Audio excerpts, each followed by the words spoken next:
Thank you for joining us for our Agri-Pulse Washington Week in Review. I'm Spencer Chase, joined as always by Agri-Pulse senior editor Phil Brasher, discussing the week that was, agriculturally speaking, in Washington, D.C. The biggest news to come out of Washington this week came on today. We're recording this on a Thursday, and that was when U.S. Trade Representative Robert Lighthizer, who was confirmed pretty recently, sent notice up to Capitol Hill of the administration's intention to renegotiate the North American Free Trade Agreement with Canada and Mexico. This is not necessarily a surprise that this letter was sent. I mean, President Trump was very clear during the campaign process that this was one of his goals. He's remained very clear since his election and inauguration, but now we have the official paperwork that the administration intends to do this. Agriculture's reaction has basically been, to quote the Hippocratic Oath, do no harm. Yeah, that's certainly the case.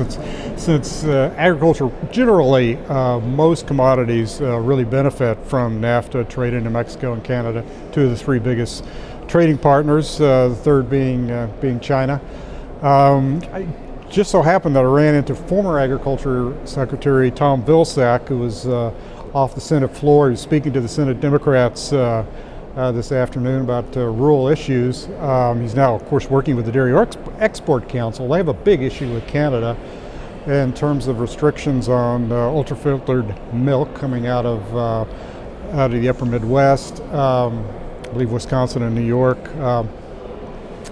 He told me that he is hoping that his successor, Sonny Perdue, will press Canada to put a hold on their restrictions on that milk while the negotiation is going on. Obviously, that's an issue that the dairy industry is in this country is very eager to see addressed, and in these negotiations. So there are some groups that would like to see changes. That's probably the most prominent at this point. Not a ton to add on that front, to be blunt with you, just because the letter was just sent today. We haven't gets the process going. Yeah, it gets the process going. They need to give 90 days notice before they initiate those negotiations, and so that's going to be a story that's going to continue to unfold throughout the remainder of 2017. There's been some interest in kind of getting these negotiations wrapped up with some level of expediency. I think there's interest in a lot of parties of getting these done potentially by the end of 2017. So this could be news that we're bringing you quite a bit here over the coming months, but wanted to make you apprised of the fact that process has officially started at the administrative level. And Phil mentioned a request that the former secretary had for the current secretary. Speaking of the current secretary, he took his first trip to the House Agriculture Committee this week, testified there. The hearing was technically on the state of the rural economy that was discussed, but it was mostly a get-to-know-you session with the new secretary and members of the House Agriculture Committee. A couple of things came up with quite a bit of prevalence. The first one being the planned reorganization, I beg your pardon, of the Department of Agriculture, particularly with the assistant to the secretary title for the new rural development's top official at USDA. Phil saw a lot of commentary on that, saw a lot of borderline confusion from a lot of people involved about how this new position would work and how this will change the structure of the Department of Agriculture. Right. Well, essentially what he wants to do is eliminate the position of Undersecretary for Rural Development. He argues that this would elevate the rural development agencies, there's three of them, because they would report directly to him. Now, a lot of critics of this, people who've, as we've reported, people who have Republican and Democrat who've worked in rural development, who've been undersecretary themselves, have said this you lose the stature, you lose the political accountability. This just doesn't make sense. Now, Secretary Perdue very emphatically defended his plan. He insisted that this person will have walk-in privileges, will have very direct access to them. There was a little bit of confusion because he referred to it as an assistant secretary, which is a different level than an assistant to the secretary. Right. That does mean something in Washington. Another thing he said was that this person would be Senate confirmed. Now that's very important because that means it's somebody that the White House nominates, sends up to the Senate, and the Senate has to approve it. So you have certain stature, you have an accountability to Congress. Spencer, you talked to him after the hearing, talking to reporters. He backed off of that. Right. I was with a group of reporters, and a question was asked about the Senate confirmation of this official. He told us that he may have misspoken on that matter, and he was going to have to go back and double check. And in further communications with people from the Department of Agriculture, basically what has come out of that is they have said it's up to Congress whether or not they want to confirm this official, but as currently structured with the reorganization, that's not necessarily required. Yeah, and I think there's an important point, and this may have been what the Secretary was trying to convey, and it sounds like he wants to do this, and certainly one of the prominent names that we're hearing had in Daybreak this morning for that position is if that is someone that is seen as being an undersecretary type person who's got the stature, who's got the experience, and is going to have the confidence of Congress as well as the Secretary, then maybe it's not that big a deal. And I really think if it is somebody like that, and some of the people we're hearing, that would probably satisfy a lot of the concerns. Mm-hmm.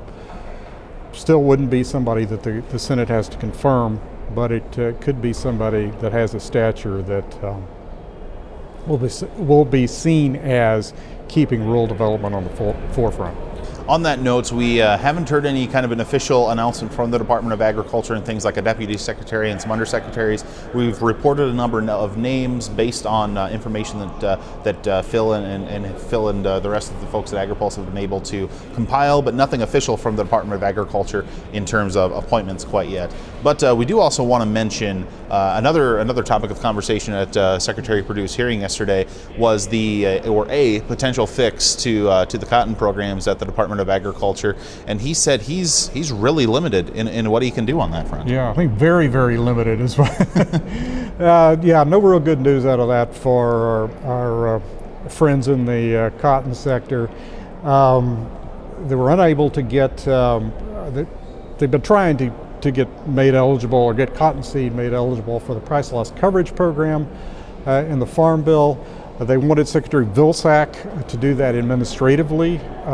He said he didn't have the statutory authority to do that. The National Cotton Council came up with a proposal with a spending offset to put that in the fiscal 2017 budget agreement that was passed last month. Didn't get in there, got knocked out at the last minute, and so they're going back to Secretary Perdue, asking him to do what Secretary Vilsack wouldn't do.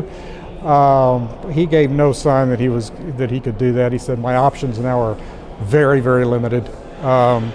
So I think this is very much looking like it's going to be thrown back in the lap of the House and Senate Agriculture Committees to try to fix when they write the Farm Bill. And they'll also have the dairy, trying to provide some more dairy assistance as well,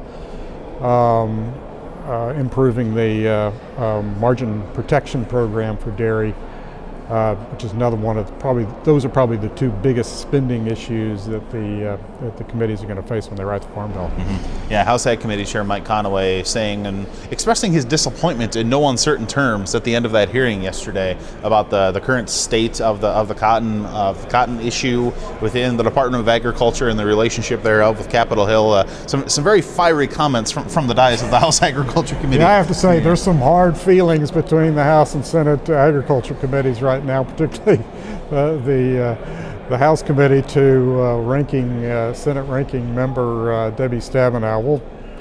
We'll have to see how that plays out, but suffice to say that Chairman Conaway is not giving up on this. Yes, he is not happy, and he's not subtle about his unhappiness either. I want to close with another matter that's going to be of great importance to many of you and of great importance to us as we report on the matter, that being the Department of Agriculture's budget, and really the entire administration's budget is going to be unveiled here in this next week. You may remember a few weeks ago, or earlier this year rather, There was a 21% cut to the Department of Agriculture, sizable cuts to EPA and the State Department also included in that rollout from the administration. But Phil, what we're looking at here is a separate entity or separate consideration from that 21% cut? Yeah, what we saw in March was just the discretionary proposals in terms of cutting discretionary spending. That is generally smaller programs that the spending is decided each year, spending levels are decided each year by the House and Senate Appropriations Committees. What we're going to see next week are proposals on mandatory spending, and for the Agriculture Department, that's the vast majority of their spending. All of the Farm Bill spending, it's food stamps, it's Supplemental Nutrition Assistance Program, it's crop insurance, it's all the commodity programs, the conservation programs as well, EQIP, CRP, all of those. And that's what will be in this budget. I think the program that we're probably going to be watching for the most closely is crop insurance. It's always a favorite target. It was interesting that the House Agriculture Committee, when they had Secretary Perdue in, they got him on record talking about the importance of crop insurance. But anyway, that all falls into that category of mandatory spending, and that's what's the subject of the budget coming next week. So be watching for Agri-Pulse coverage on that matter early next week is when we're expecting some kind of a budget rollout, and we'll be sure to comb through the details and provide that information to you. But I think that's going to do it for the news and events of agriculture policy this week. Certainly appreciate you stopping by agripulse.com to pick up on all of your agriculture policy coverage. But for Phil Brasher, I'm Spencer Chase. Have a good one.